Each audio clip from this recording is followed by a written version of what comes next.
Ako si Raymark A. Arteta.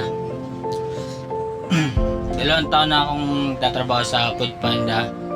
At Ilang taon na po? 31 years old.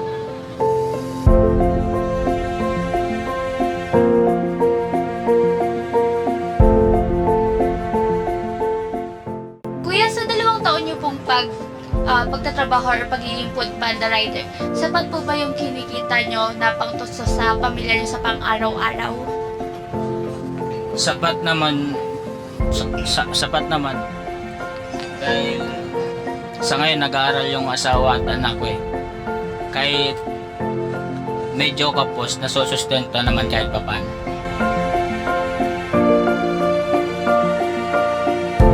Ano yung mga challenges and struggles na dumaan na sa buhay mo sa pagpo-food panda delivery? Marami. Tulad ng masisiraan ka ng motor habang nasa biyahe ka. May mga customer na makakaaway ka dahil hindi nila alam ang hirap kung gaano kahirap ang mag-deliver.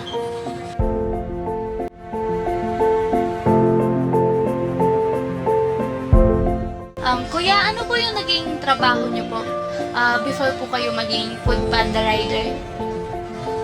Dati akong truck driver sa Manila at naging online seller din po ako bago ako pumunta dito sa Cabanatuan.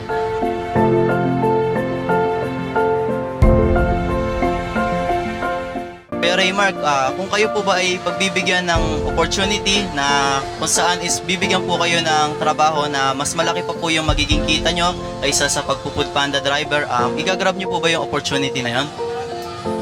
Siguro sa ngayon hindi muna kasi hinahatid sundo ko po yung anak ko sa school at asawa at kaya nga po umalis ng Taguig para makasama ko sila. Sir, pwede po ba namin malaman kung ano po yung kalagayan po ng pamilya niyo ngayon and kung ilan po yung anak niyo nag-aaral sa ngayon? Sa ngayon, kapos po talaga kami sa financial dahil ako lang po nagtatrabaho sa amin at saka sabay ko pong pinag-aaral yung asawa at anak ko.